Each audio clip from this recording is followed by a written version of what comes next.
few questions to the government.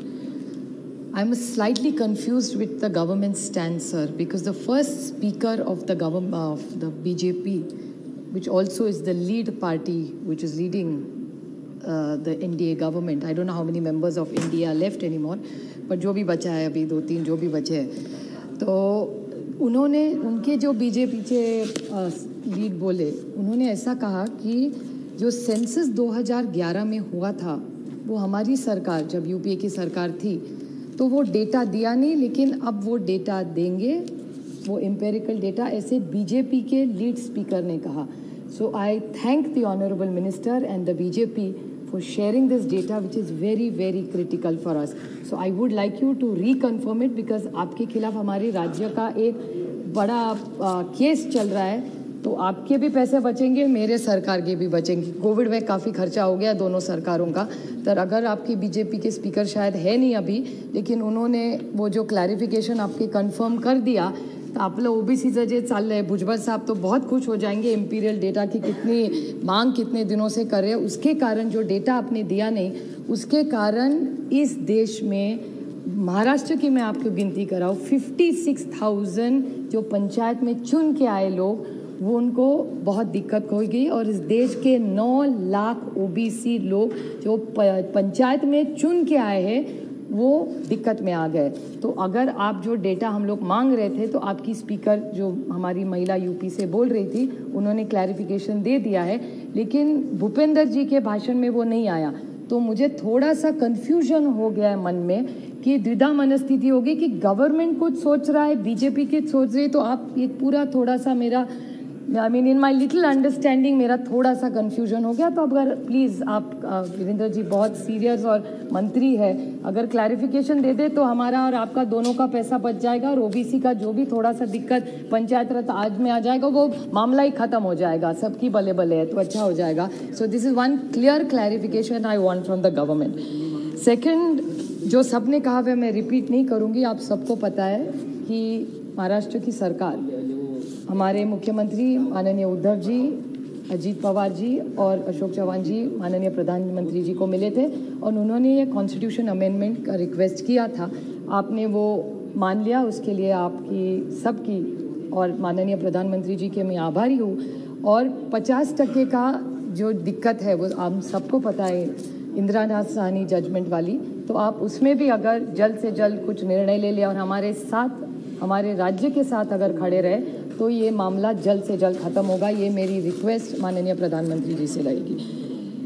अब काफ़ी clarifications इस सरकार से है. भूपेंद्र जी ने जो 3-4 चीज़ें बोली, टू बैड वो नहीं है, तो आमने सामने उनका क्लैरिफिकेशन हो जाता. बहुत अच्छा बोले. मैं तो पहली बार उनको देखी, क्योंकि वो तो राज्यसभा में थे, पहली बार लोकसभा में उनको सुनने का मौका मिला. उन्होंने एक चीज़ की कि क्रीमी लेयर का 2014 का उन्होंने उल्लेख किया. अभी 2014 creamy layer, sir, as you are aware that every 3 years there is a review. I wanted a pointed question to this government that every 3 year review आपने किया है कि नहीं किया है, और किया है तो हमारे साथ आपने शेयर क्यों नहीं किया है. क्योंकि मेरे पढ़ने में आया था कि जो क्रीमी लेयर के रिकमेंडेशन है, गणेश सिंह जी यहाँ है कि नहीं मुझे पता, हाँ है. गणेश सिंह जी शायद उस please correct me if I am wrong, Ganesh Singh ji वो का एक जो ओबीसी की जो कमेटी थी उसका रिकमेंडेशन शायद आप ही ने किया था, आप चेयरमैन थे उस कमेटी में. शायद हटाए गए कि हट गए, मुझे पता नहीं क्या हुआ. That is the internal matter of the BJP, वो मुझे पता नहीं, लेकिन कुछ हुआ था तो ऐसा पेपर में तो आया था. अभी सब चीज़ सही होती कि नहीं मुझे पता नहीं, बहुत वरिष्ठ नेता है वो पार्लियामेंट में. सो गणेश सिंह जी ने जो रिकमेंडेशन किया था क्रीमी लेयर का, उसका आगे क्या हुआ, और हटाया नहीं हटाया जो भी है वो आपका अंदर का मामला है. लेकिन ये ओबीसी कमेटी का जो रिकमेंडेशन है, जो इतना प्यार से बोल रहे थे भूपेंद्र जी ओबीसी के लिए और पीड़ित वंचित शोषित के लिए, तो इसका क्लैरिफिकेशन और क्रीमी लेयर का रिकमेंडेशन का भी क्या हुआ. और 3 साल जो रिव्यू करे, अभी 7 साल हो गए आपकी सरकारें, कितनी बार रिव्यू हुआ. If you could kindly sir give me this. वो EWS की बात कर रहे थे. Very good, very very good suggestion, अच्छा हम सब ने सपोर्ट किया था. एक रितेश पांडे जी है यहाँ, उन्होंने भी कहा था, उनका ही एक सवाल है पार्लियामेंट में, वो जो EWS वाला है, और वो सवाल मैं टेबल कर सकती हूँ. उसमें ऐसे लिखा है सर कि EWS को, EWS क्या है? that economically backward, what they are giving reservation. Yeah. Bhupender Yadav ji mentioned about it in his speech. So in that speech, he suggested that we have done wonderful work. According to the data of this government, which I can table, I have that question, it is Ritesh Pandeyji's question, that after giving that reservation, Government India has no clue what are the social audit of that. They have no clue. Similar question about the tribal outcomes. So no social audit has been done. The lady who spoke first said that she will be sharing, means which I'm presuming is the first speaker, so BJP will give that imperial data to us. So I am completely confused in this debate because I am getting very mixed signals. The whole confusion has started in Maharashtra, sir. हमारे तब के मुख्यमंत्री, when he knew that 103 constitution will be an issue, फिर भी महाराष्ट्र सरकार ने केंद्र सरकार को recommendation बोला. That is the first. So उस झूठ में हम लोग फंस गए. हमने विश्वास कर दिया कि शायद उन्होंने वहाँ भी उनकी सरकार, यहाँ भी उनकी सरकार, उन्होंने कुछ डिसाइड किया होगा. सो महाराष्ट्र में 2018 में मराठा आरक्षण के लिए in one voice, one vote, the recommendation was sent by the then-led BJP government, which was struck down, unfortunately, because of the mishandling of that government, which is a fact. That's why they are doing this. After the recommendation made, corrections suggested by Honorable Uddhav Thackeray, Ajit Pawar and Ashok Chavan, this is the reality of town today. So this change is only coming because of this intervention with the Prime Minister there. But it is again half-hearted because it will not complete it, because this 50% issue will still be a big problem for us. So how are they going to address this?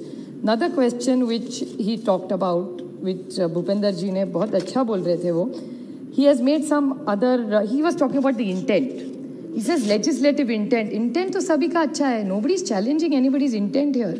And he said 2 judges, Mr. Bhushan and Mr. Nazir, 2 की बात कर रहे थे. लेकिन there were 3 who prevailed. Majority prevails, right, sir? 303 prevails 101 year. So हम भी करे, no? The way he was defending his government by saying 2 judges supported us, 2 judges. अरे 2 किए लेकिन 3 तो खिलाफ बोले ना. उस 3 का कुछ बोले भी नहीं वो जजमेंट में. And its majority wins whether you like it or not. हम लोग कितना आपको सजेस्ट करते हैं अच्छी अच्छी चीजें, आप कहाँ हमारी रिकमेंडेशन है देती. 303 है तो मान लेना पड़ता है. तो भूपेंद्र यादव जी कितना 2 का बोले. इंटेंट इज वेरी गुड, सभी का तो इंटेंट अच्छा ही है ना, लेकिन 3 जज ना बोले, वो बोलना शायद भूल गए. And majority wins unfortunately in a democracy. So I think that is something which government needs to introspect and clarify. Now Dhangar और आदिवासियों के बारे में again there is a conflict in this government. OBC का तो किया ही किया. That mess they have created. After creating that mess, same thing they have done with Dhangar. Sir, in Dhangar and Adivasi जो बोल रहे थे राउत जी, वो भी बात सही है. मुझे अभी भी इलेक्शन में याद है, मेरे निर्वाचन क्षेत्र में आए थे वो 6 मंत्री आए थे पिछले साल, उसके पहले भी आए थे, और उसके बाद वो जो ग्रस्त 2014 में आए थे, उन्होंने भाषण किया था और कहा था कि हमारी सरकार आएगी, पहले कैबिनेट में धनगर समाज को हम आरक्षण दे देंगे. और हमारी बहन है कि नहीं यहाँ में थी, नंदुरबार की, जो बीजेपी से अभी चुन के आई है, तभी एनसीपी में थी, उन्होंने उसका विरोध किया था.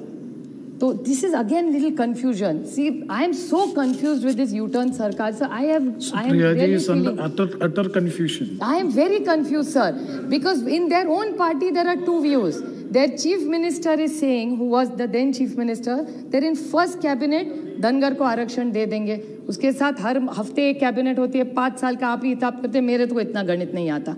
सो हर साल में एक कैबिनेट, हर हफ्ते में 5 साल उनकी सरकार चली, एक कैबिनेट भी धनगर आरक्षण नहीं हुआ. और उनकी सरकार की ही एक महिला सांसद है, बहुत अच्छी है, सुशिक्षित है, और उन्होंने कहा कि आदिवासी. सो आदिवासी, और हम लोग जो राउत जी ने कहा वो बात सही है, हम दूसरे का कुछ नहीं चाहते.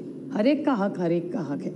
तो अगर आदिवासी का लेके ना धनगर का देना चाहते हैं, ना धनगर और ओबीसी का लेके मराठा, हम कुछ नहीं ऐसे करना चाहते. हर एक का हक देना माई बाप सरकार की जिम्मेदारी, इसीलिए तो माई बाप सरकार कहते हैं. तो मेरी इतनी रिक्वेस्ट इस सरकार को है कि 2 पॉइंटेड क्वेश्चंस, कि इंपेरिकल डेटा जो आप ही के सांसद ने कहा है कि वो दे देंगे, तो आप कब दे देंगे? नहीं तो हमारे भुजबल साहब बहुत खुश हो जाएंगे, बहुत दिन से रुके हुए हैं सरकार. और माननीय हमारे मुख्यमंत्री जी ने 1 अगस्त को माननीय प्रधानमंत्री जी को भी खत लिखा है कि ये डेटा दे दीजिए, हमारी पूरी ओबीसी का जो रिजर्वेशन है वो दिक्कत में आ गया है. तो वो एक खत, उसका जवाब आप दीजिए. दूसरा, ये जो केस हम हारे हैं उसके लिए आप हमारे साथ खड़े रहिए, और जो भी है पाटीदार है, हरियाणा में होंगे, महाराष्ट्र में होंगे, बहुत सारे लोगों को जो रिजर्वेशन की जो मांग है, सबसे ज़्यादा अच्छे इस देश में कभी आंदोलन हुआ है वो महाराष्ट्र में हुआ है।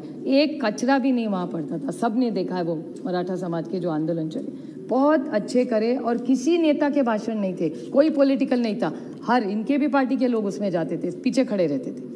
It was not a political movement, it was a social movement for the right, for the cause of what they needed. This is not about me because I happen to be in one of those communities. This is not for my child or my brother Ajit Pawar's child. This is for every child who deserves it, and the last mile word that he was using. Thank you. This last mile which this government is so pained for, I would request this last mile efforts that this government is going कि ये आरक्षण में महाराष्ट्र सरकार को ये 50% gap में मदद करे, और इतनी लास्ट माइल की इनको चिंता है तो और दो चीज़ भी मांग लूँ, इतने दिन में बोलने का समय नहीं मिला, कि जो पेट्रोल डीजल के प्राइस बढ़ गए वो लास्ट माइल के लिए वो भी थोड़े से कम दीजिए, थोड़ी महंगाई कम हो जाएगी। लास्ट माइल की बात आप ही करते हैं, and one last mile is ये क्वालिटी एजुकेशन। ये कोविड के कारण ये जो वैक्सीन वगैरह का भी चल रहा है ना, वो भी थोड़ा सा महाराष्ट्र वो भी लास्ट माइल के लिए वो एड्स में ज्यादा हो रहा है। So this all this last mile things, last mile का जो ये सरकार कर रहे हैं, so I only just requesting sir, because it's a last mile government, they are very focused on the last mile, they want to reach to the last person. So with full humility I'm requesting them कि जो शोषित है, पीड़ित है, वंचित है, इनके लिए ये सरकार जो कोशिश कर रही है तो महंगाई थोड़ी कम करे, जॉब्स में थोड़ा सा ध्यान दे, और हमारे आरक्षण में हमारे साथ महाराष्ट्र सरकार के साथ अबव पॉलिटिक्स खड़े रहे, और थोड़ा सा उनको वहाँ से कोई मिसलीड जो कर रहे हैं तो हमारे मुख्यमंत्री और उप मुख्यमंत्री और अशोक चौहान जी का जब ब्रीफिंग सुने तो शायद हमारा ये सब जल्दी हल हो।